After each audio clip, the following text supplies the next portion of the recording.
Hi, beautiful. We're reading today in chapter 15 of the text, The Holy Instant. We're going to skip around a little bit. In paragraph 8, it starts with a question, and it asks us, is it a sacrifice to leave littleness behind and wander not in vain? And then it answers that question. It is not sacrifice to wake to glory. Learn that you must be worthy of the Prince of Peace, born in you, in honor of him whose host you are. You know not what love means because you have sought to purchase it with little gifts, thus valuing it too little to understand its magnitude. Love is not little, and love dwells in you, for you are host to him. Before the greatness that lives in you, your poor appreciation of yourself and all the little offerings you give slip into nothingness. Holy child of God, when will you learn that only holiness can content you and give you peace? Remember that you learn not for yourself alone, no more than I did. It is because I learned for you that you can learn of me. I would but teach you what is yours, so that together we can replace the shabby littleness that binds the host of God to guilt and weakness with the glad awareness of the glory that is in him. I'm going to pause here and say, Course in Miracles tells us over and over again, you are still perfect, whole, and complete. You are still God's perfect son. Nothing has changed that. Let go of these little ideas. Let go of these strange delusions of ego. My birth in you is your awakening to grandeur. Welcome me not into a manger, but into the altar to holiness, where holiness abides in perfect peace. My kingdom is not of this world because it is in you. And you are of your Father. I'm going to pause here and say, A Course in Miracles tells us over and over again, we haven't actually left our source. We've left our source in perception only, but not in reality. Let us join in honoring you, who must remain forever beyond littleness. Decide with me, who has decided to abide with you. I will as my Father wills, knowing his will is constant and at peace forever with itself. You will be content with nothing but his will, except no less, remembering that everything I learned is yours. What my Father loves, I love as he does, and I can no more accept it as what it is not than he can, and no more can you. When you have learned to accept what you are, you will make no more gifts to offer to yourself, for you will know you are complete, in need of nothing, and unable to accept anything for yourself, but you will gladly give, having received. The host of God need not seek to find anything. I'm going to pause here and say, to ego, this is so foreign because ego is forever chasing after scraps. And here we're being told, you're it. You're the feast.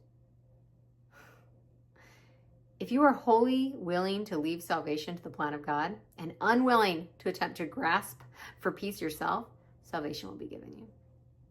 Because in truth, you already have it.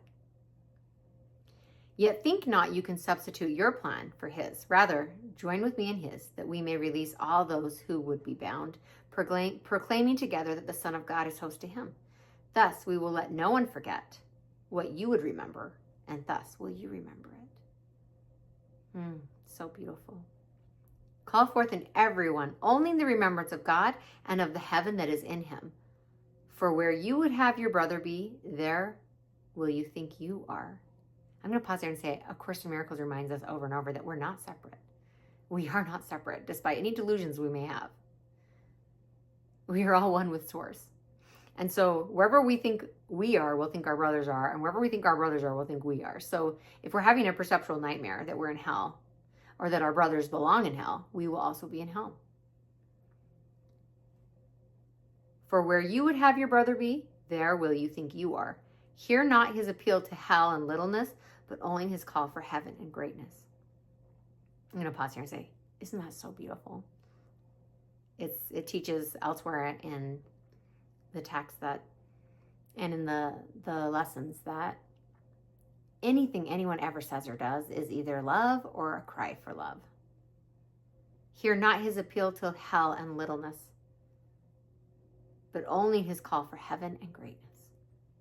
Forget not that his call is yours, and answer him with me.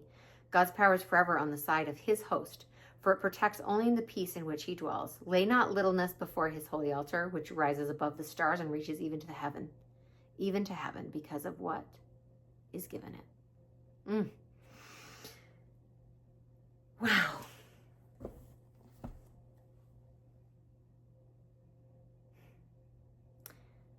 On a practical level, because really, A Course in Miracles is very practical. It's all about making your day-to-day life beautiful and peaceful and happy in a practical, real, tangible way by helping you escape a delusional nightmare. So how do we apply this teaching? To not hear our brother's appeal to hell and littleness. It means that when someone is, this is my understanding. I'd love to hear your comments. If there's insights that come to you, I'd love to hear them. Please put them in the comments so we can all enjoy your insights and your wisdom. For me in my life, the way I apply this is if someone comes to me and they're clearly an ego and they appear to be attacking me, I don't pick up my sword. I lovingly, calmly observe, and I look past the nightmare, and I look past the delusion, and I see that they are crying out for love. That doesn't mean I accept abuse. I mean, if I'm in any physical danger, no way, I'm out of there.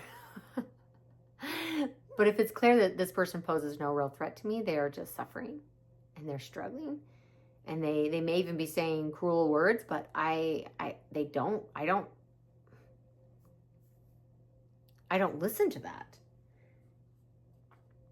Hear not his appeal to hell and littleness, but only his call for heaven and greatness. I've seen many, many times that when I don't listen, when I don't hear the ego, I don't listen to that, I don't react to that, I don't pick up my sword to fight, I don't jump into the nightmare just because the ego invited me to. I just go, no, thank you. I'm going to look past that. I'm going to look at the truth of who and what you are, and what you're really doing is calling out for help. And from that space, no harm can come to me whatsoever. I don't internalize it. I'm able to just hold that loving space and hold that frequency here and watch someone who's suffering down here have something to attune to. See, before I did A Course in Miracles, I was very emotionally aware of what was going on around me, empathic, you could say. A lot of people that do A Course in Miracles are those very deep feelers. And if somebody was down here, I would join them there. I would join them in hell. I would attune to hell with them. But what A Course in Miracles is asking us to do is to hold our frequency, our awareness here, so that the person who's stuck in hell has something to attune to. We're not actually doing them a service when we're like, oh, you're upset. I want to understand. I want to, it's like this false sympathy that actually isn't very helpful. Okay, I'll join you in hell. Now we're both miserable. But that doesn't actually serve them. If you can hold the truth, if you can hold true vision here, you're giving someone who is lost in a nightmare something to attune to. That is your gift to the world, is staying in the truth. To hear not his appeal to hell, but only his call for heaven and greatness. Thank you so much for joining me today. And always, we're joined. I love you so much. Thanks for being here.